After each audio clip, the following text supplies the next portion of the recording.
Hello future chartered accountant बच्चों, कैसे हैं आप लोग। आज जो हम लोग टॉपिक रिवाइज करने वाले that is framework for preparation and presentation of what financial statement. तो ये खुद कोई अकाउंटिंग स्टैंडर्ड नहीं है, लेकिन ये फ्रेमवर्क हमारे अकाउंटिंग स्टैंडर्ड बोर्ड ने आईसीए की इश्यू करी। और फ्रेमवर्क रेफर करा जाता है जब हमको कोई चीज की जरूरत होती है, जैसे कि एग्जाम्पल एसेट का मतलब क्या होता है तो फ्रेमवर्क ने बताया, लायबिलिटी क्या होती है, इनकम क्या होती है, एक्सपेंसेस क्या होता है, और ऐसी कई चीजें उसने यहाँ पे कवर करा है। तो हमको जब उसे रेफर करना होता है तो हम इस फ्रेमवर्क पे बच्चों आते हैं। तो क्या है, खुद कोई अकाउंटिंग स्टैंडर्ड है कि खुद कोई अकाउंटिंग स्टैंडर्ड नहीं है। इसको हम जल्दी से रिवाइज करेंगे और आईसीए स्टडी मटेरियल जो है पे क्वेश्चन भी कवर करेंगे इंक्लूडिंग एमसीक्यूज। तो इस पे क्वेश्चन एग्जामिनेशन बिल्कुल आ सकता है, रियलाइजेशन वाला मैं आपको बात करूंगा, और छोटे छोटे क्वेश्चन भी इस टॉपिक से कवर हो सकते हैं। तो अब हम अभी शुरू करते हैं बच्चों। तो फ्रेमवर्क किसने इश्यू किया, अकाउंटिंग स्टैंडर्ड बोर्ड ने आईसीए के कब, इन जुलाई 2000। Okay, component of financial statement में क्या होता है, बैलेंस शीट होती है, प्रॉफिट एंड लॉस अकाउंट होता है, और क्या होता है cash flow statement, notes to account. तो बैलेंस शीट बेसिकली हमारी एसेट, लायबिलिटी, इक्विटी के बारे में बात करता है, हमारी लिक्विडिटी कितनी, सॉल्वेंसी कैसी, वो भी हमें पता चलता है बच्चों। Profit and loss account basically operation के बारे में बताता है, हमारा कि हमारा परफॉर्मेंस कैसा है, प्रॉफिट है कि लॉस है। कैश फ्लो स्टेटमेंट की बात करें तो कैश कितना जनरेट हो हमारा ऑपरेटिंग फाइनेंसिंग, और यहाँ पे ऑपरेटिंग फाइनेंसिंग इन्वेस्टिंग एक्टिविटी कितना इनफ्लो और आउटफ्लो कैश फ्लो स्टेटमेंट बताता है। नोट्स टू अकाउंट बेसिकली एक एडिशनल इन्फॉर्मेशन होती है फाइनेंशियल स्टेटमेंट की, जो हमें ये बताता है बच्चों कि हम लोगों का यहाँ पे डिस्क्लोज करना है। कभी कभी अकाउंटिंग स्टैंडर्ड ही कहता है कि हमें डिस्क्लोज करना है कोई चीज, कभी हमको लॉ कहता है कुछ डिस्क्लोज करो, तो हम नोट्स टू अकाउंट डिस्क्लोज कर सकते हैं ताकि जो यूजर्स ऑफ फाइनेंशियल स्टेटमेंट ज्यादा अप्रोप्रिएट डिसीजन ले पाए। अब यूजर्स ऑफ फाइनेंशियल स्टेटमेंट बहुत ही सिंपल है, कुछ है नहीं इसमें। कौन होते हैं फाइनेंशियल स्टेटमेंट के यूजर, इन्वेस्टर की उन्हें पैसा लगा, देखते हैं कंपनी कैसे परफॉर्म कर, एम्प्लॉयज बोनस, भाई बोनस चाहिए हमको, तो भाई हमारे ओनर हमको बेवकूफ बना रहे, बोल रहे हमारे एम्प्लॉयर हमको कहते हैं कि पैसा नहीं, पैसा नहीं, लाओ लाओ फाइनेंशियल स्टेटमेंट देखो। लैंडर्स ऑब्वियसली हमको कोई पैसा दे रहे बच्चों, तो फाइनेंशियल स्टेटमेंट देखिए हमारी रीपिंग कैपेसिटी है कि नहीं। सप्लायर और ट्रेड क्रेडिटर्स हमारे दिखते हैं कि हम कोई ऐसा तो नहीं कि शॉर्ट टर्म हमारे कि बहुत कितना हमारे पास रिकॉर्ड भी देखते हैं कैसा, तो उसके बेसिस पे सप्लायर हमको क्रेडिट देते, कस्टमर भी देखते हैं, क्यों, क्योंकि हमको आफ्टर सेल सर्विसेज प्रोवाइड करना है, तो कंपनी कैसी है ना। गवर्नमेंट एजेंसीज, गवर्नमेंट को टैक्सेस हमसे रिकवर करना है, तो वो भी फाइनेंशियल स्टेटमेंट को बेटा हम लोग हमारे देखते हैं। पब्लिक जनरली इतना नहीं होता है, लेकिन कभी कभी पब्लिक भी देखती है, कोई एरिया में सब बिजनेस सेटअप है, ओके। फॉर एग्जाम्पल अदानी कोई जगह पे कोई ग्रुप, अदानी ग्रुप वहां पे कोई सेटअप करे, कोई फैक्ट्री, कोई प्लांट लेके आ रहे, तो वहां के लोकल वाले एरिया लोग देखेंगे कि कंपनी कैसे परफॉर्म कर रही है, क्योंकि उनके एरिया में क्या एम्प्लॉयमेंट जनरेट होगा। अब फंडामेंटल अकाउंटिंग अजम्पशन तीन होते हैं, ये हमने AS1 में भी पढ़े कल, GC that is going concern, consistency and accrual. What do mean by going concern, जिसमें हम लोग यहाँ पे ये मानते हैं कि फोर्सिबल फ्यूचर में हमारा बिजनेस कंटिन्यू रहेगा। फोर्सिबल फ्यूचर इज कि that is 1 year from the date of balance sheet, और हमारा इंटेंशन है कि हम उस बिजनेस को कंटिन्यू करेंगे। व्हाट इज अक्रूवल बेसिस, हम उसको जो हमने एक्सपेंसेस और जो इनकम, जब तक अपन कॉमर्स के फील्ड में नहीं आए थे तो हमको लगता था कि इनकम का मतलब हमें जो रिसिप्ट हो, नहीं, हमने किसी को सर्विसेज प्रोवाइड कर दी, हमने किसी को गुड्स बेच दी बेटा, तो हमारी इनकम हो गई। इवन तो नहीं भी हमें पैसा मिला, हमें क्रेडिट सेल कहते हैं। एक्सपेंसेस, हमें किसी ने सर्विस प्रोवाइड करा तो still we are to consider as expense even though we have not yet paid the amount. For example, in case of a salary, employees have worked for the month of March, but even though we have not paid on 31st of March, we are going to record as an expenses by passing the general entry salary account debit to the outstanding salary account. The reason is that here because we have received the services here, that's why it will be treated as what expenses, and what we call them accrual basis here. उसके बाद और हमको बल्कि companies act 2013 भी कहते हैं कि accrual basis of accounting हमको फॉलो करना है। देन वी हैव ये कंसिस्टेंसी। ऑब्वियसली बच्चों कि जब हम कोई भी अकाउंटिंग पॉलिसी फॉलो करते हैं, कंसिस्टेंट रहना चाहिए, उसको हम चेंज नहीं कर सकते।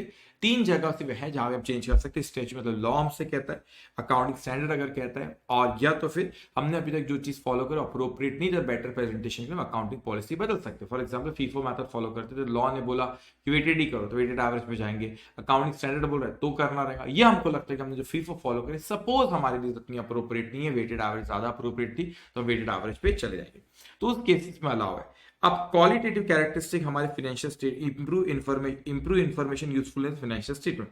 ऑब्वियसली क्या कैरेक्टरिस्टिक है बेटा हमारे कि अंडरस्टैंड, फाइनेंशियल स्टेटमेंट अंडरस्टैंडेबिलिटी। अब फाइनेंशियल स्टेटमेंट देखिए ऐसा नहीं हो कि आपको समझ में नहीं आ रहा, फाइनेंशियल स्टेटमेंट ऐसा बनना चाहिए प्रॉपर कि हम उसको अंडरस्टैंड कर पा रहे हैं बेटा। अब यहाँ पे रेलेवेंस, ऑब्वियसली उसमें जो चीज रेलेवेंट है वही चीज आएंगी। While more information doesn't necessary mean better, financial statement should include only relevant information. अब सही बात है, वही चीज लिखो जो हमारे लिए रेलेवेंट है, अननेसेसरी उसमें ज्यादा चीजें लिखना नहीं, बहुत सारी चीजें भी लिख दो तो क्या हो जाता है, कंफ्यूजिंग हो जाता है और टाइम कंज्यूमिंग भी होता है। और रिलायबल होना चाहिए, ऑब्वियसली एरर फ्री रहना चाहिए, अनबायस, कोई भी बायस उसमें चीज नहीं होनी चाहिए, फेथफुल रहना चाहिए और क्या एंश्योरिंग व्हाट कंप्लीटनेस उसमें रहना चाहिए ना। कंपेरेबिलिटी भी हम कर सकते हैं फाइनेंशियल, अच्छे फाइनेंशियल स्टेटमेंट की निशानी के उसको कंपेयर कर सकते हैं बेटा, जो हमने लास्ट ईयर जो हमारा डेटा था उसको इस साल के डेटा से कंपेयर करो, जो हमारे competitor for example Jio compare कर आइडिया से, तो दैट इज कंपेरेबिलिटी हम लोग उसको कर सकते हैं। इंटरफर्म और इंट्राफर्म, अब इंटरफर्म मतलब एक अब दूसरे एंटिटी के साथ, जियो आइडिया के साथ कंपेयर कर रहा है, ओके। इंट्रा मतलब हम अपनी परफॉर्मेंस के साथ उसको कंपेयर कर रहे हैं। अब एलिमेंट्स ऑफ फाइनेंशियल स्टेटमेंट में ख्याल रखना है, फाइनेंशियल स्टेटमेंट पे जो चार अपने एलिमेंट्स हैं यहाँ पे, एसेट, लायबिलिटी, इक्विटी और इनकम और गेन। तो एसेट का मतलब क्या होता है, रिव्यू कहने वाली बात सिलेबस में हाँ कहने वाली बात तो है, क्योंकि बहुत लोगों को नहीं पता होता है what do mean by asset. Asset एक रिसोर्स होती है जो कि control, resource control by the enterprise as a result of past event. अब ऐसे वो चीज होती है जिसपे अपना कंट्रोल, इसको हम एसेट कहते हैं। तो कंट्रोल का मतलब क्या होता है, ये क्वेश्चन आ रहा है, तो कंट्रोल का मतलब है कि हम उसको यूज करते हैं एक्सक्लूसिवली, और हमको ये भी राइट है कि हम किसी को रिस्ट्रिक्ट कर सकते हैं। फॉर एग्जांपल मैंने कहा ये मैं पेन यूज कर रहा, पेंसिल कई सालों से, अब मेरा राइट से एक्सक्लूसिव मैं इसको यूज करूँ, तो मेरा कंट्रोल इस पे, और मैं किसी को और को रोक भी सकता कि नहीं ये मेरी पेंसिल, इसको यूज करना नहीं बच्चों। तो इसे हम क्या कहते हैं, हम लोग इसे कंट्रोल कहते हैं।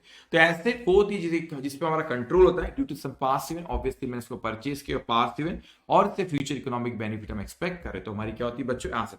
अगर फ्यूचर इकोनॉमिक बेनिफिट कोई एसेट से नहीं होती तो उसको राइट ऑफ कर देते हैं हम लोग, अपने एज 10 में भी देखेंगे ये चीज। लायबिलिटी के बारे में कहते हैं कि it's a present obligation year of the enterprise arising from the past event, और उसमें प्रोबेबल आउटफ्लो, ऑब्वियसली हमारे पास ऑब्लिगेशन है। Present obligation does not mean कि आज ही जाओ और पे करो, but we are liable to pay, we are liable to pay because of some past event. For example हमने क्रेडिट परचेज किए, तो हमने परचेज करे, वो पास्ट इवेंट है, तो उसकी वजह से वी आर लायबल टू पे, और ये प्रोबेबल है कि आगे चल के हमको पैसा देना, उसको हम लायबिलिटी कहते हैं। प्रोविजन और लायबिलिटी में छोटा सा फर्क होता है बेटा, प्रोविजन में हम लोग क्या करते हैं, एस्टिमेट भी लगाते हैं, तो हम प्रोविजन की बात नहीं कर रहे, हम लोग यहाँ पे लायबिलिटी की बात करें। तो तीन ही कंडीशन ना, present obligation as a result of past event and is a probable outflow. अब इक्विटी का मतलब क्या होता है, अब इक्विटी पे मैं इक्विटी पे एक काम करता आता हूं, लेकिन उसके पहले मैं आपसे बात करता हूं इनका, चलो ठीक है फ्लो में ही चलता हूं। इक्विटी का मतलब क्या होता है, इट्स रेसिडुअल आपका interest, what is residual interest, interest bank वाला इंटरेस्ट नहीं कह रहा हूं, asset minus liability is what, equity. तो अगर residual interest in the asset of an enterprise after deducting all is what, liability. तो asset minus liability is nothing but equity. अब हमें नोट में कहते हैं वहां पे कि equity represent owners claim consist item like what, capital reserve.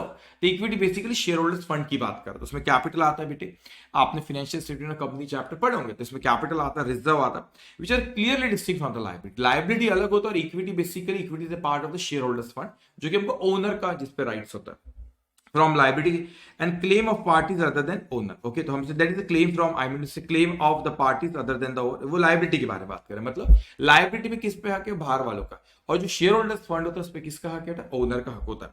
The value of equity may be change either through the contribution from और डिस्ट्रीब्यूशन टू इक्विटी। ऑब्वियसली अगर हमने शेयर इश्यू करे तो हमारा या तो फिर ओनर ने कंट्रीब्यूट किया तो हमारा कैपिटल क्या होगा, बढ़ेगा, उसने ड्रॉइंग्स किया या हमने डिविडेंड दिए तो कैपिटल क्या होगा हमारा, इक्विटी क्या होता है हमारा, उससे कम होता है बच्चों।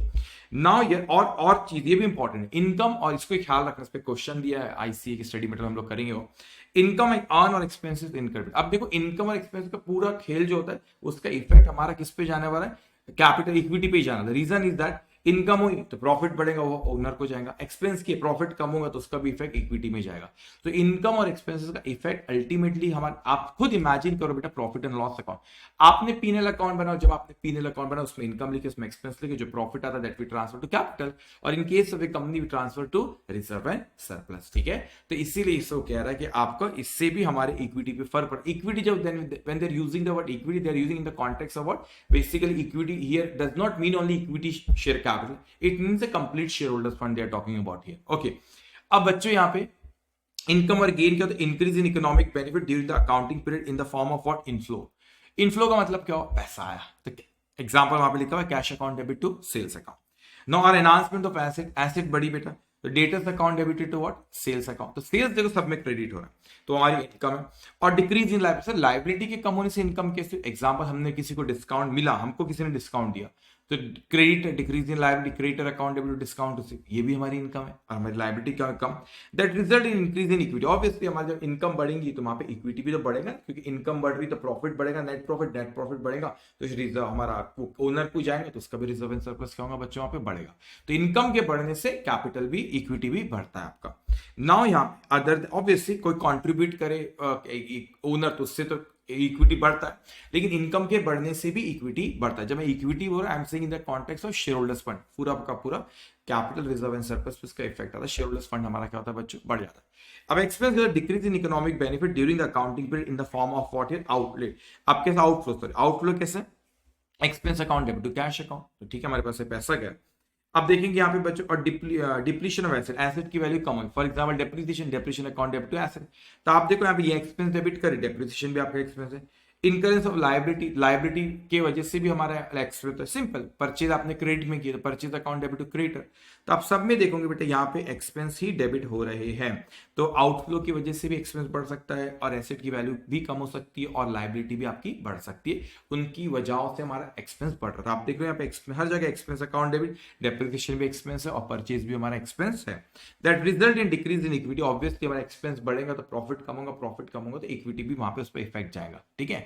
अब इनकम से इक्विटी बढ़ता है और एक्सपेंस से इक्विटी कम होता है।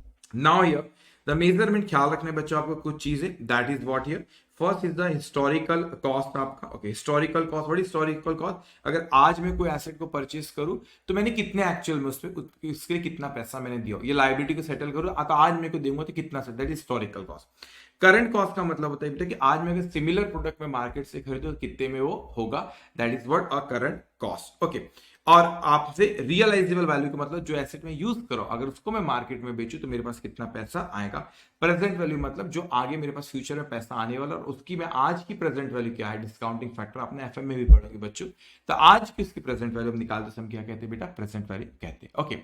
अभी बड़ा इंपॉर्टेंट पॉइंट है जो लास्ट वाला हमारा कैपिटल मेंटेनेंस वाला है। अब जो मैं कह रहा हूं बहुत ध्यान से आपने मेरी बात समझना बेटा, अभी कैपिटल मेंटेनेंस को समझने के लिए बेटा एक चीज बड़ी इंपॉर्टेंट है, उसका आप ध्यान से समझना। अब देखो यहां पे क्या है, अगर मैं कहूं सपोज कैपिटल अकाउंट का आप समझो, मैंने कहा कैपिटल अकाउंट में मैं यहां पे लिखता हूं अपना ओपनिंग बैलेंस, हम लोग लिखते हैं, just give me a minute, okay. हम लोग बच्चों क्या लिखते हैं, यस ओपनिंग बैलेंस लिखते हैं कैपिटल में, करेक्ट। उसमें कुछ एडिशन हुआ उसको लिखते हैं, प्रॉफिट हुआ वो भी यहाँ पे लिखते हैं, जो भी कैपिटल जब भी बढ़ता है तो कैपिटल अकाउंट क्रिएट होता है, और कोई ड्रॉइंग्स होता है कैपिटल अकाउंट कम होता है इसलिए हम उसको डेबिट करते हैं, क्लोजिंग बैलेंस आता है। अब इसी को मैं यहाँ पे इक्वेशन फॉर्म में लिखा, can I say that here closing capital, this closing capital equals to opening plus addition, or I can say that opening plus addition plus profit minus drawing is a closing capital. Opening plus addition plus profit minus drawing is what a closing capital. लेकिन मैं इसको कुछ अलग तरीके से अगर मैं कहूं बेटा यहाँ पे इस प्रॉफिट और ड्रॉइंग से यहाँ पे opening plus addition plus profit minus drawing is what here, that is the closing capital बेटा। अब मैं क्या ये कह सकता हूं यहाँ पे कि रिटेन अर्निंग क्या, जो बिजनेस आपने रिटेन करे, अब प्रॉफिट आया पूरा का पूरा उड़ा दिया अपन तो कोई फायदे वाली बात नहीं ना, प्रॉफिट आया थोड़ी सी जरूरत की चीजों को इससे ही विड्रॉ करो, बाकी बिजनेस में ही रहना चाहिए, दैट इज रिटेन अर्निंग आपने कितना रखी, तो retain earning was a profit minus drawing, मतलब प्रॉफिट कितना हो बेटा, उसमें से आपने कितना 10 लाख का प्रॉफिट है, 2 लाख आपने विड्रॉ कर दिया, 8 लाख इज रिटेन अर्निंग जो बिजनेस में, तो प्रॉफिट माइनस ड्रॉइंग, तो इसी इक्वेशन को मैं ऐसा लिखूं अगर that here closing capital, okay closing capital here, if मैं इसको यहाँ पे क्लोजिंग कैपिटल यहाँ पे हम लाएंगे तो closing capital minus opening capital minus what here addition is equals to what here, profit minus drawing. So can I say that the profit minus drawing which is retained earning, that is इसी equation को लिख रहा हूं, that is closing capital minus opening capital minus addition, that is profit minus drawing. What is the retained earning? तो हमारी retained earning ना हमेशा positive आना चाहिए, वो अगर नेगेटिव आ रही इसका मतलब क्या हो कि हम बिजनेस में कमा तो रहे लेकिन पूरा का पूरा हम क्या कर रहे हैं बच्चों, उसको लेके चले जा रहे, तो कोई फायदे वाली बात हो, तो आंसर इज कोई फायदे वाली बात नहीं। अब रिटेन्ड अर्निंग भी उसके अलग अलग तरीके कैपिटल मेंटेनेंस को कैलकुलेट करें, सबसे सिंपल होता है बेटा financial capital maintenance at historical cost, मतलब वही का रिटेन अर्निंग जो मैंने आपको बताया, that is here closing capital minus opening capital minus addition, okay. अब एक होता है कि किसी का आर्ग्यूमेंट होता है नहीं बोलते कि महंगाई भी तो बढ़ रही है, आपके साल की शुरुआत में अब 10,000 यूनिट अगर 2 रुपए में खरीदते थे, आज वो 2.5 रुपीज का हो, तो महंगाई भी तो बढ़ रही है, तो ऐसा नहीं होना चाहिए। तो कहते हैं कैसे कैलकुलेट करो रिटेन अर्निंग, वो कहते हैं कि क्लोजिंग कैपिटल तो लिखो जो साल के आखिरी में, माइनस करो ओपनिंग कैपिटल प्लस एडिशन, मतलब बेसिकली एक ही चीज है, closing minus opening minus addition, तो मैं इन दोनों को प्लस कर दूं, ओपनिंग प्लस एडिशन और टोटल इसमें से माइनस, फिर बात एक ही, तो opening plus addition and divided by 100 multiply by average index price index, किस रेट से महंगाई मार्केट में बढ़ रही, तो उससे प्रोपोर्शनल इसको भी बढ़ाओ ना। साल के शुरुआत में कोई चीज 2 रुपीज की मिल रही थी, आज वो 2 रुपए की नहीं मिलती, वो 2.5 की होगी ना बेटा, तो कहते हैं एवरेज प्राइस इंडेक्स इसको बढ़ाओ। अब किसी का और आर्ग्यूमेंट है, बोलता है नहीं नहीं ये भी गलत तरीका, हमने बोले क्यों, तो बोलते कि करंट कॉस्ट, बोले करंट कॉस्ट क्या, आप स्पेसिफिक प्रोडक्ट वाइज बात करो, महंगाई भी प्रोडक्ट वाइज भी देखो, तो वो भी बात सही, और स्पेसिफिक जाओ। तो कहता है कि यहाँ पे opening plus addition divide by multiply by price index specific product का क्या बेटा। तो इंपॉर्टेंट क्वेश्चन एग्जामिनेशन 4 नंबर के लिए कभी भी आ सकता है, आईसी की स्टडी मटेरियल में ऐसे क्वेश्चन दिए हुए। तो आपने ख्याल रखना हिस्टोरिकल कॉस्ट पे कुछ नहीं, नॉर्मल आपको रिटेन अर्निंग निकालना है। परचेजिंग करंट परचेजिंग पावर जो प्राइस इंडेक्स से मल्टीप्लाई करना ओपनिंग प्लस एडिशन को, और बेटा यहाँ पे ओपनिंग प्लस एडिशन को स्पेसिफिक प्राइस इंडेक्स से अपने को मल्टीप्लाई करना रहेगा। ओके, क्योंकि प्रपोर्शनेट बढ़ाओ ना, क्योंकि महंगाई भी तो बढ़ गई ना, इन्फ्लेशन है बेटा मार्केट में। अब इसको ख्याल रखना। अब इसके ऊपर हम लोग क्या करेंगे, अब आप लोग चले जाएंगे बच्चों कहाँ पे, हम आईसीए के स्टडी मटेरियल में आप जाएंगे। हाँ, एक और चीज यहाँ पे रेपिड चीज, एक और ख्याल रखना, जब आपको वो कहते हैं कि गोइंग कंसर्न की जब यहाँ पे बात करते हैं बेटा, तो यहाँ पे जब अगर गोइंग कंसर्न अजम्पशन प्रेजेंट है बेटा, तो हम उसकी नॉर्मल अकाउंटिंग करते हैं। लेकिन गोइंग कंसर्न अजम्पशन अगर प्रेजेंट नहीं रहा, तो उसकी अकाउंटिंग रियलाइजेबल वैल्यू पे करते हैं। रियलाइजेबल वैल्यू मतलब अगर आज उसको बेचूंगे और आज सेटल करूंगा तो क्या वैल्यू रहेगी। और आईसीए का फेवरेट क्वेश्चन, आईसीएस को एग्जाम में 1-2 बार क्वेश्चन पूछी भी, और आईसीए की स्टडी में ऐसे 2 क्वेश्चन दी। तो एक मैं आपसे डिस्कस करता हूँ और एक आपने प्रैक्टिस करना, बाकी पूरे क्वेश्चन में हम लोग यहाँ पे डिस्कस करेंगे। तो ये लेटेस्ट जो आईसीए स्टडी मटेरियल के वहीं से मैं रेफर कर रहा हूँ। तो यहाँ पर हमसे कहता है, एक्चुअली पेज नंबर 2.7 में दिया आईसीए की स्टडी मटेरियल में, the balance sheet of A trader, यहाँ पे इलस्ट्रेशन नंबर 1 बेटा। The balance sheet of a trader on 31st of March 2021 is given below. So capital 60,000, profit and loss account 25,000, 10% loan is 35,000. Basically जो आपके यहाँ पे दिख रहा है, मैंने रेफरेंस देके रखा हूँ क्योंकि यहाँ पे पॉइंट्स दिए हमको आई तक।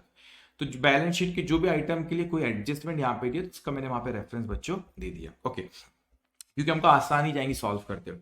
Okay, 10% loan 35,000, trade payable 10,000, property plant and equipment 65,000, stock 30,000, trader receivable 20,000, deferred expenditure 10,000, bank is how much 5,000। अब यहाँ पे उसने बहुत सारी हमें कहानी बताया, additional information. A point, the remaining life of the property plant equipment. आप बेसिकली मैंने किया कि यहाँ पे रेफरेंस दे दिया, अभी भी यहाँ पे कर सकते हैं। The remaining life of property plant and equipment is 5 years। The remaining plant किसके बारे में, ये पीपी के बारे में बात करें। Point number A, the pattern of the use of the asset is even, the even मतलब एक जैसा था SLM basis। the net realizable value of PP on 31st March 20 at X2 was rupees 260,000। the trade purchase and sales in 20X1 and 2 amounted to rupees 4 lakh and 4.5 lakh respectively। purchase और sales का figure है, ठीक है। the cost net realizable value stock 31st March X2 were rupees 32,000 and rupees 40,000 respectively। तो बेटा आपको ये stock सी वाला, ये आपके स्टॉक के बारे में पॉइंट नंबर सी बात कर रहा है। Now with the expenses including interest on 10% loan of rupees 3,500 for the year amounted to rupees how much 14,900, it will go to P&L। Now deferred expenditure is amortized equally over 4 years। तो ये deferred revenue के बारे में कौन सा point बात कर रहा है, पॉइंट नंबर ई, deferred revenue के बारे में बात कर रहा है। Then trade receivable on 31st of March 31st March X2 is rupees 25,000, of which rupees 2,000 is doubtful।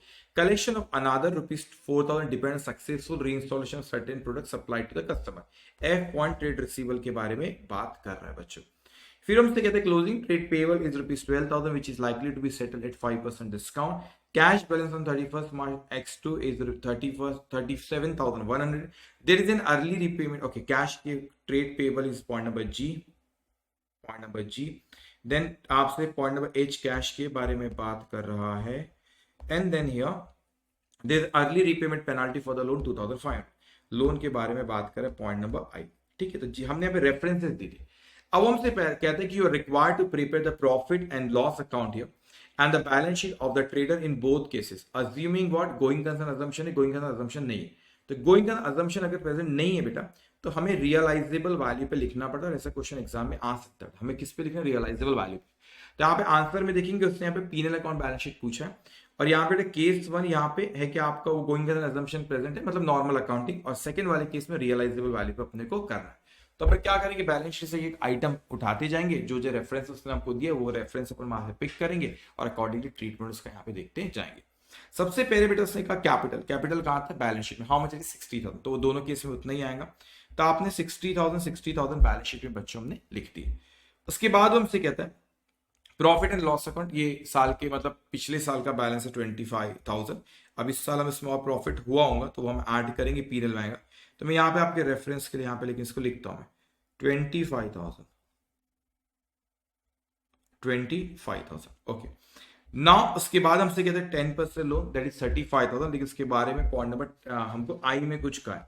तो पॉइंट नंबर आई में हम जाते हैं early repayment penalty for the loan of ₹2,500। अब आप खुद सोचो बेटा, कंपनी तो हमारी अगर सेकंड वाले केस में जब गोइंग के साथ अजम्पशन प्रेजेंट नहीं है तो हमको रियलाइजेबल बेसिस पे करना है, तो हमको तो अर्ली पेमेंट करना पड़ेगा ना। अब कंपनी हम क्या कर रहे हैं, बंद कर रहे हैं बेटा, तो हमको अर्ली पेमेंट करना, पेनाल्टी अपने को लगेगी। तो पेनाल्टी एक्सपेंस है तो पीएनएल में जाएंगे सेकंड वाले केस में। देखो अब सेकंड वाले केस में यहाँ पे गोइंग कंसर्न अजम्पशन प्रेजेंट नहीं है, तो हम इसका मतलब हमारी कंपनी बंद हो रही तो हम अर्ली पेमेंट कर तो पेनाल्टी लगेगी। तो ये इफेक्ट आया 2500 का, और लोन था बेटा 35 का, तो आपने 35 यहाँ पे लिखे, और ये एक्चुअल में 35,000 प्लस 2,500 आपने करे, दैट इज कमिंग 37,500। तो आपने 35,000 प्लस 2,500 करे, दैट इज हाउ मच है 37,500। ओके, तो आपने पेनाल्टी के इफेक्ट कौन सा दी, एक पीएनएल में दे दी बेटा, और आपने लोन की अमाउंट, क्योंकि जो लोन हम दे रहे हो अपने को ज्यादा देना पेनाल्टी के साथ, तो आपने लोन में 2,500 से उसको बढ़ा दी। फिर बच्चों हमसे यहाँ पे कहता है ट्रेड पेबल 10,000, उसके बारे में पॉइंट नंबर जी में हमसे कुछ कहा गया, closing trade payable 12,000 which is likely to be settle at 5% discount. तो भाई हमको रियलाइजेबल वैल्यू पे करना जब गोइंग के साथ अजम्पशन प्रेजेंट नहीं है। तो पहले वाले तो नॉर्मल आपने 12,000 कर लिया, अब अगर हम अब उसको कह रहे हैं कि उसको 5% डिस्काउंट पे सेटल करने वाले, तो गोइंग का अजम्पशन प्रेजेंट नहीं है वाले केस में हमको रियलाइजेबल वैल्यू पे लिखना रहेगा बेटा। तो मैं कहता हूं कि 12,000 का 5% अगर मैं लू दैट विल कम 600, तो डिस्काउंट हो गया। तो यहाँ पर इसीलिए यहाँ पर हमारा कितना हो गया 12,000 माइनस 600, तो हमारी लाइबिलिटी कितनी पे 11,400। आप बोलोगे सर डिस्काउंट रिसीव थोड़ी नहीं हुआ ना, लेकिन हम गोइंग का अजम्पशन प्रेजेंट नहीं, तो किस पे अकाउंटिंग करते बेटा, रियलाइजेबल वैल्यू पे।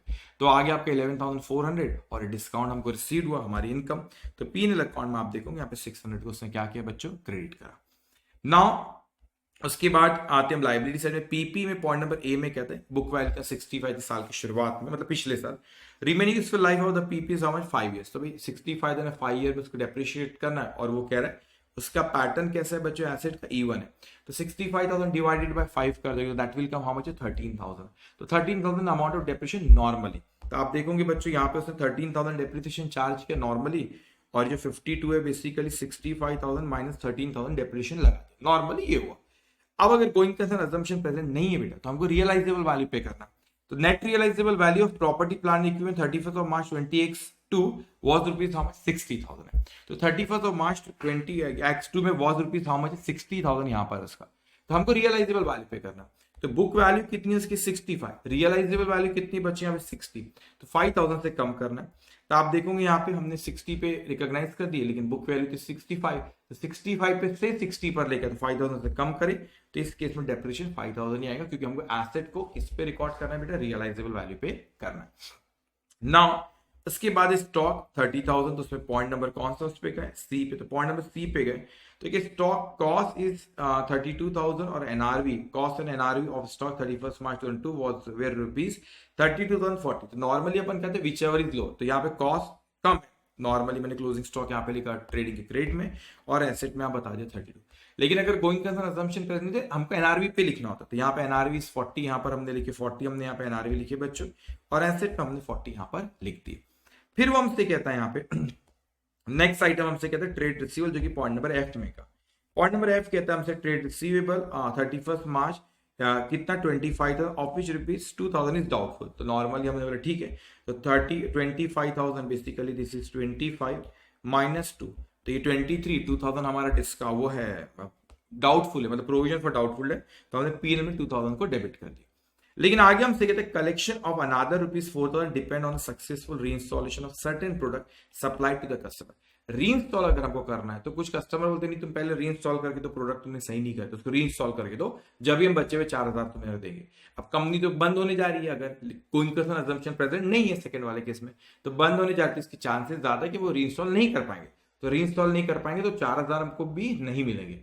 तो सेकंड वाले केस में जब गोइंग अजम्पशन प्रेजेंट नहीं है बेटे, तो हमारा यहाँ पे और 4,000 कम कर दो, तो 25 माइनस 2 तो था ही, और आपने क्या करें 4 कम कर दिया, that is coming how much है 19, और 2,000 तो नॉर्मल प्रोविजन था, और ये 4,000 भी नहीं मिलने वाला, इस केस में हम यहाँ पे 6,000 का प्रोविजन पीएनएल अकाउंट में लिख देंगे।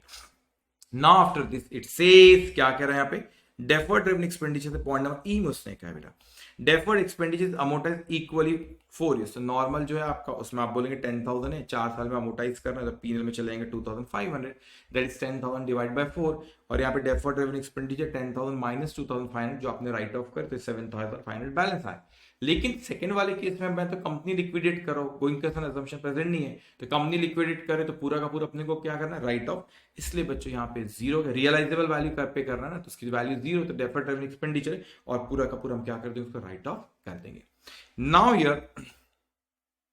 हियर उसके बैंक बैलेंस वगैरह पॉइंट नंबर एच में उसने यहाँ पे हमको क्लोजिंग बैलेंस है 37,100, तो यहाँ पे 37,100 हम लोगों ने यहाँ पे लिख लिया, दोनों में सेम है।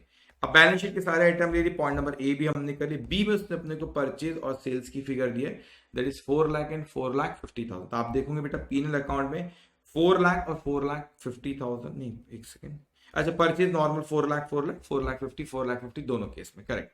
सी हो गया। डी में कहते हैं expenses including interest 10% on loan, ठीक है, 3,500 उसमें इंटरेस्ट लोन था, उसका इंटरेस्ट उसमें इंक्लूड है एक्सपेंस में, दैट इज 14,900। तो आपने एक्सपेंस यहाँ पे लिखे 14,900।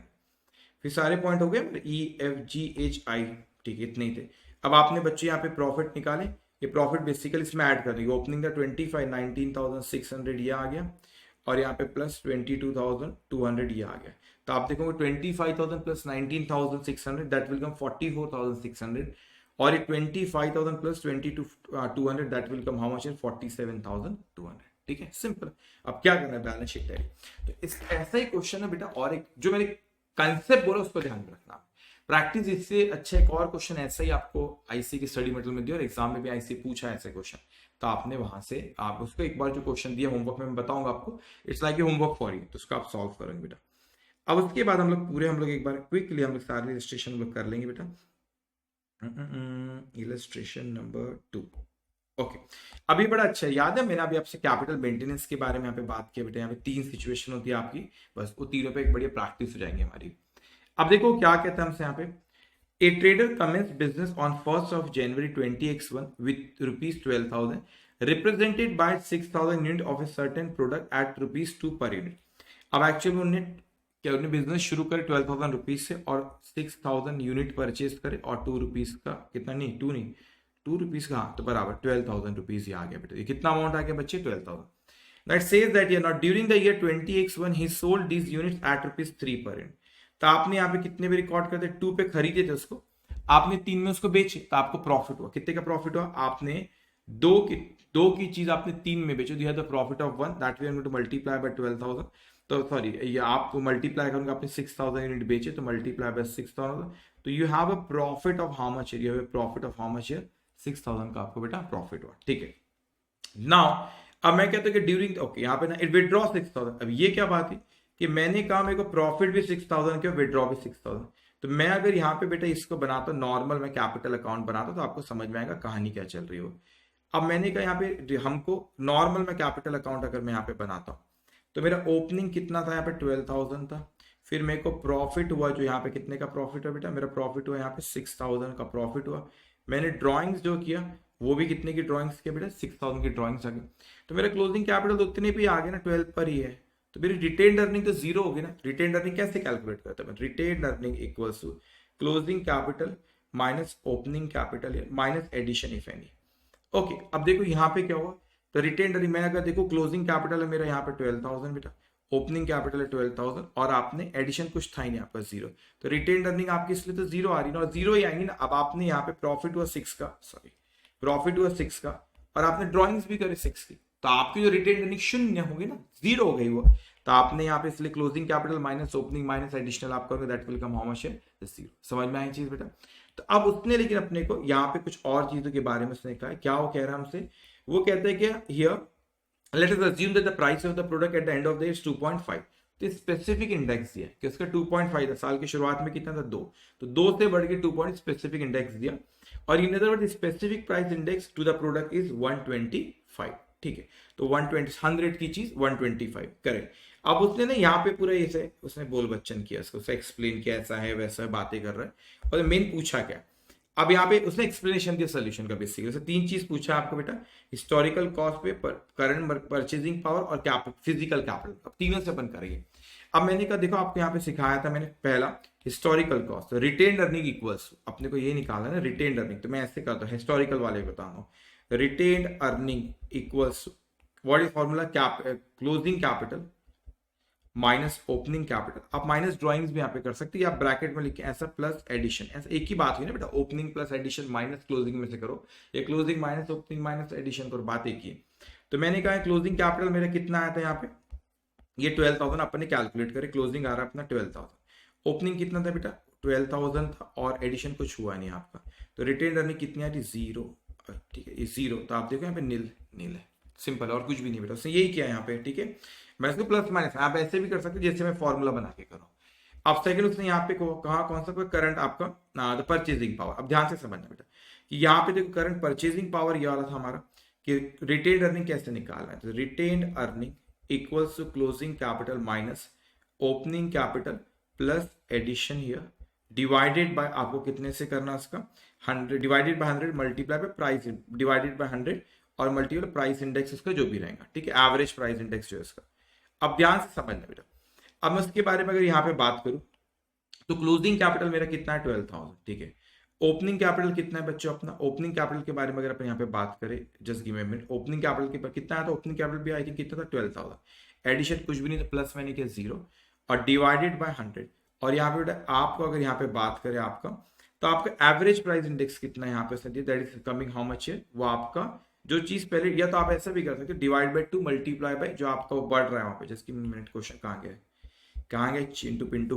ओके हाँ, देखो यहाँ पे let us assume that the price of the product at the end of the year how much 2.50। तो अब बेसिकली इन अदर वर्ड्स वो आपको कह रहे हैं कि जो चीज आपकी 100 की थी at the end of the year वो कितनी होगी 125, तो इंडेक्स जो आपका 25% से बढ़ रहा है, करेक्ट 25, यस 25 से, तो वो आपका 2 रुपए की चीज कितनी होगी आपकी 2.5, और आपका यहाँ पे जो प्राइस इंडेक्स जो चीज इन other word specific price index है 125। तो मैं बोलूंगा यहाँ पे कि भाई जो चीज हमारी 125, तो आप अगर यहाँ पे बोलेंगे तो that will come here how much है 125, उसको बोला यहाँ पे, तो that will come is calculated. Okay, तो आपने 12,000 डिवाइडेड बाय जो चीज आपका यहाँ पे इसकी यहाँ पे multiply divide by 100 multiply bye 1, that is coming 15,000 minus 12,000, that is coming how much है 3,005 नेगेटिव आ रहा है ना, 12,000 माइनस 15, आप इसको कैलकुलेट करो, 12,000 divided by 100 multiply bye 125, that is coming 15, 12 minus 15, तो नेगेटिव फिगर यहाँ पे। ओके, अब यहाँ पे फिजिकल आप बोले तो वो स्पेसिफिक प्राइस प्रोडक्ट का क्या हुआ यहाँ पे, तो जो प्रोडक्ट जो था आपका बेटा, जो आपका वही चीज आपका रिटेन अर्निंग आपने कैलकुलेट करे यहाँ पे, closing capital minus opening capital plus addition here divided by, आप उसको करोगे इसका यहाँ पे, इसका एवरेज प्राइस आपको क्वेश्चन में कितना दे रखा है उसने यहाँ पे 2 पॉइंट वो जो है, तो बेसिकली प्राइस इंडेक्स उसका यहाँ पे, तो जो चीज 2 की थी वो 2 पॉइंट कितनी होगी 2.5 की उसने कहा, यस। तो मैं कहूंगा 12,000 प्लस 0 डिवाइडेड बाय जो 2 की थी divide by 2 multiply by 2.5, that is coming again 15,000। तो अगेन आप उसको करोगे 15,000 12,000 minus 15,000 that will come 3,000 negative. तो नेगेटिव आना सही नहीं ना, मतलब एटलीस्ट वो जीरो पे तो रहे, नेगेटिव ना, तो आपका ड्राइंग्स को आपको कम करना चाहिए। तो आपने उससे वहां पे यही उसने यहाँ पे एक्सप्लेन किया आपको, ड्राइंग्स को आपको क्या करना चाहिए बच्चों कम। तो देखो यहाँ पे एक्सप्लेन करो उसने, the negative retained earning indicates that the trader has failed to maintain his capital. The available fund of 12,000 is not sufficient to buy 6,000 unit again at the increased price of 2.5। महंगाई बढ़ गई, तो अब क्या वो 12,000 इस साल के आखिरी में बचे तो मैं 6,000 यूनिट खरीद सकता नहीं, वो 2 रुपीज की नहीं 2.5, क्योंकि बेटा the drawing should have been restricted to how much है, द ड्राइंग्स को हमको रिस्ट्रिक्ट करना चाहिए, कितने पर रिस्ट्रिक्ट करना चाहिए, दैट इज 3,000 पे, क्योंकि 6,000 ड्राइंग्स है। अब ड्राइंग्स कम करोगे रिटेन अर्निंग आपकी क्या हो जाएगी, आप बढ़ेंगी। ओके, तो 3,000 तो आपने रिस्ट्रिक्ट करना चाहिए, 6,000 आप ड्राइंग करें, 3 ही आपने करना चाहिए। Okay, had the trade withdrawn 3,000 instead of 6,000 he would have left 15,000, closing capital obviously बढ़ेगा, द फंड रिक्वायर्ड टू, जो कि हमको फंड जो 2.5 का हो गया ना बेटे, जो 6,000 यूनिट हम 2 रुपए के लिए था, वो 6,000 यूनिट हम कितने के लिए हैं 2.5 के, तो 15,000 कैपिटल होना चाहिए। तो ड्राइंग्स कम करोगे तो कैपिटल हमारा क्या होगा, क्लोजिंग कैपिटल बढ़ेगा। तो वही हमको कह रहे हैं कि ड्राइंग्स को कम करो और कैपिटल जितना भी नेगेटिव फिगर बेसिकली आ रहा है हमारे यहाँ पे, उतने से हमको क्या करना रहेगा कि हमें ड्राइंग्स को कम करेंगे, ताकि नेगेटिव फिगर हमारी ना क्लोजिंग कैपिटल पर हमारा बढ़ जाए, ताकि वही प्रोडक्ट को उतना एटलीस्ट खरीद सके बिजनेस के लिए। क्योंकि इन्फ्लेशन हो रहा है ना, प्राइस इंडेक्स बढ़ रहा है बेटा, तो इसकी वजह से हमने ड्राइंग्स को अपनी कम करना चाहिए, जितना प्रॉफिट हो पूरा विड्रॉ कर दो, कुछ बचा ही नहीं। Okay done. तो वही चीज एक और चीज बेटा 4800 जो आप लोग को यहाँ पे दिख रहा है कैसे है आपका, कि जो चीज आपको पहले 2 रुपीज की था 2.5 की आ रही है ना बेटा, तो आपके पास कैपिटल था ओपनिंग 12,000 डिवाइडेड बाय 2.5 करो, तो आप जो साल की शुरुआत में 6,000 यूनिट्स खरीद सकते थे, अब आपके पास तो उतने है ही नहीं ना, साल के आखिर में 12,000 ही अभी भी, लेकिन अब 2 रुपीज का नहीं 2.5 का हो गया, तो आप अगर कैलकुलेट करो 12,000 divided by 2.5 that will come 4,800, ठीक है। एनीवेज, तो ये negative figure is not a good sign, उतना हमको ड्राइंग को कम करना चाहिए, क्लोजिंग कैपिटल बढ़ जाए। अब यहाँ पे हमने क्वेश्चन कर इलस्ट्रेशन 2 कर लिए बेटा, ओके इलस्ट्रेशन 2 हमारा हो गया, ये तो उसने समरी दे रखा है, ओके चलो एमसीक्यू पे फटाफट। Now here the going concern concept assume that the business can continue the operation existence for the foreseeable future, correct है पहला ये, कैन नॉट कंटिन्यू नहीं, गोइंग कंसर्न प्रेजेंट की बात करें, कैन नॉट थोड़ी द बिजनेस कंटिन्यू प्रॉफिटेबल ऐसा नहीं है, the business can not continue if it is not able to earn profit ऐसा, ठीक है। तो गोइंग के मतलब बिजनेस कंटिन्यू होगा बेटा।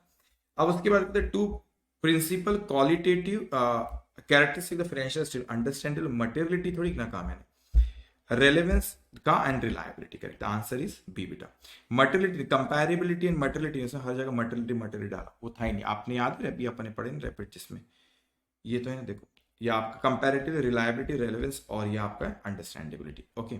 Now here all of the following are the component of financial statement except balance sheet है, correct, profit and loss है, ह्यूमन रिस्पॉन्सिबिलिटी रिपोर्ट और सोशल रिस्पॉन्स, बेटा देखो इसमें कंफ्यूज मत होना, वैसे तो आज के जमाने में बहुत ही कम लोग सोशल रिस्पॉन्सिबिलिटी रिपोर्ट देते, लेकिन कुछ कुछ एंटिटी रहते, तो इसीलिए आप इसको भी कह सकते दोनों में कंपेयर को, ह्यूमन रिस्पॉन्सिबिलिटी रिपोर्ट को नहीं रहता, तो आपको सोशल रिस्पॉन्सिबिलिटी रिपोर्ट क्या आपने सोसाइटी के लिए क्या उन लोगों ने करा, जैसे अपने मुकेश अंबानी जी, तो क्या क्या सोशली आपने क्या करा, आपको बहुत पैसा आपने इंडिया से कमाया, आपने क्या करा सोसाइटी के लिए बेटा, तो वही तो जिंदगी, तो आपने सोसाइटी को क्या वापस दिया आपने, ठीक है, तो दैट इज वेरी इंपॉर्टेंट बेटा। तो कोई बड़े बड़े कॉर्पोरेट सोशल रिस्पॉन्सिबिलिटी रिपोर्ट भी बनाती थी, ह्यूमन रिस्पॉन्सिबिलिटी रिपोर्ट नहीं, तो देयर इससे एक्सेप्ट क्या नहीं होता, तो आंसर इज सी जो कि नहीं होता।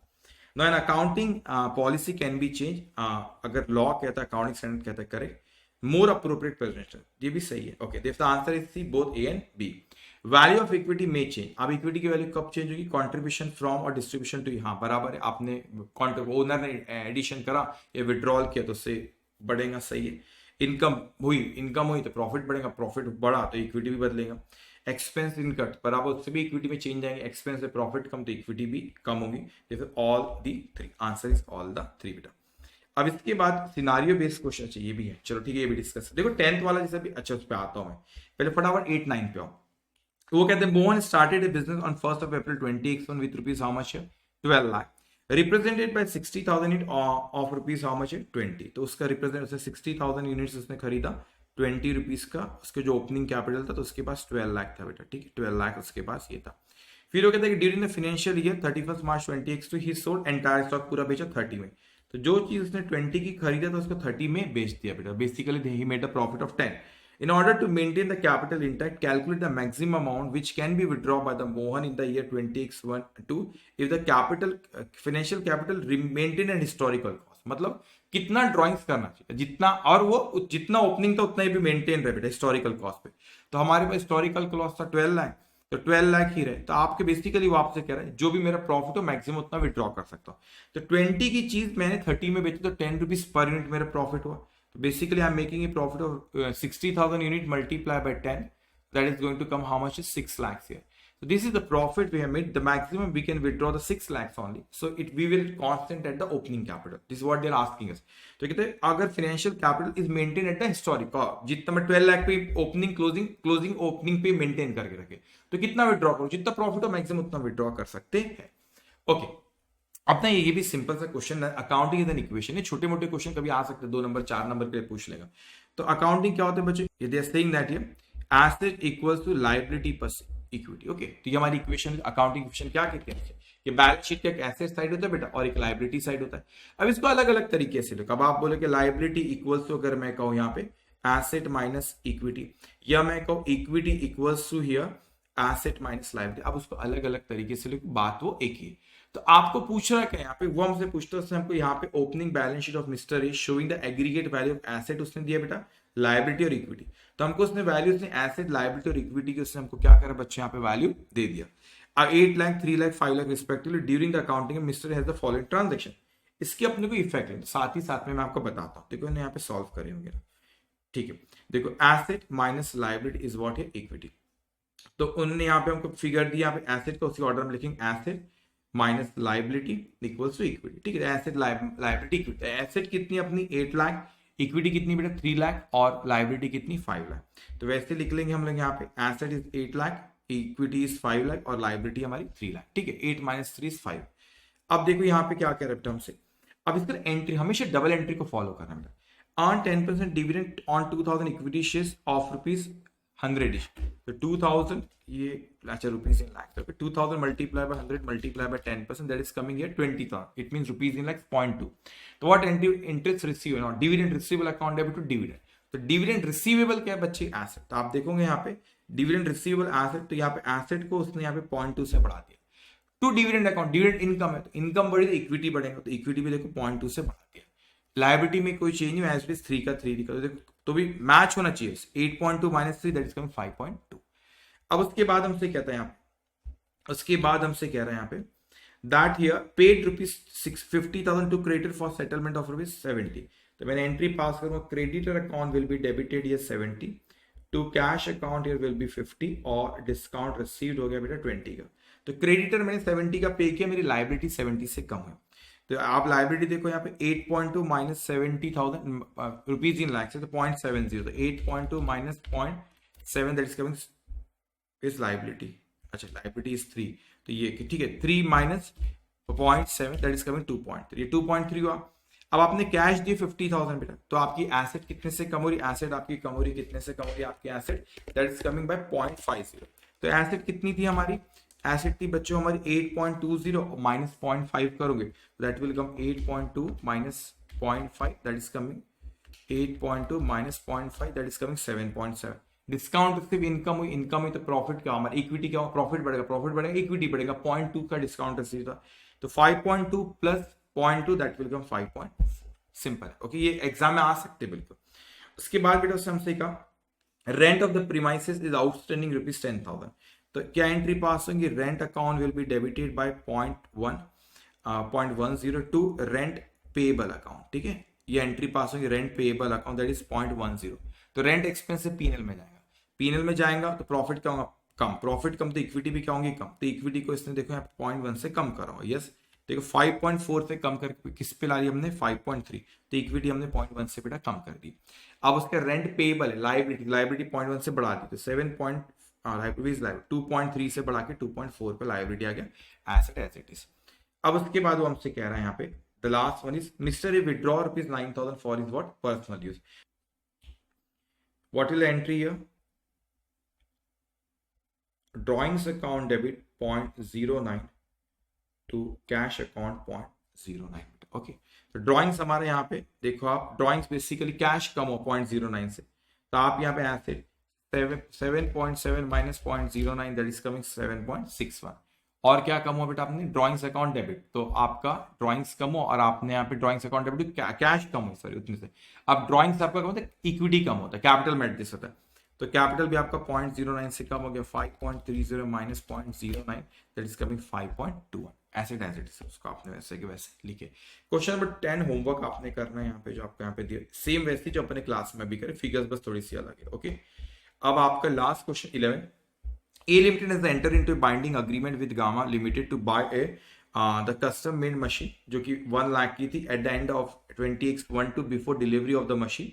A Limited had to change its method of what here, the production here. The new method will not require the machine. उसने ऑर्डर प्लेस करा और आगे चल के फिर वो बोलता है कि मशीन पर ऑर्डर तो प्लेस कर, तो लेना पड़ेगा। तो बेसिकली जब ऑर्डर प्लेस करते हो हमें PP account debit here, PP account debit here to account payable, उसका नाम दिया है सप्लायर का, एक सेकेंड। तो एंट्री क्या पास करते हैं बच्चों, PP account should be to, मैं एंट्री में भी चेंज करने वाला हूँ, टू गामा, गामा और सप्लायर 1 लाख। अब क्या हुआ कि हमने बोले भाई, वो बोलता है कि हमने प्रोडक्शन मेथड बदलो, हमको एसेट की जरूरत नहीं, उसके स्क्रैप, तो उसके फ्यूचर इकोनॉमिक बेनिफिट कोई है नहीं, तो ये आपका बेसिकली पीएनएल में चले जाएगा, इसको राइट ऑफ करना, मगर पैसे तो देना रहेगा ना, वी आर लायबल टू पे।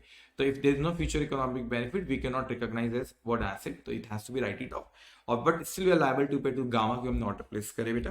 Now you are scrap risk is 0, you are required to advise the accounting, तो PNL account debit to gamma, देखो उसने कैसे किया। अच्छा एक ही बात है, उन्हें गामा को क्रेडिट करे, पीएल को डेबिट करने पहले loss on change in production method और फिर loss on change in production method को क्रेडिट करे। Net effect is what, profit and loss account debit to gamma account. इसी के साथ बच्चों हमारा फ्रेमवर्क चैप्टर भी यहाँ पे रिवाइज हो जाता है। साथ साथ में मेरे साथ करते जाओ तो आपका 40 डेज में पूरा आईसीए का मॉडल कवर हो जाएगा। Okay, that is for today, take care all of you, bye bye.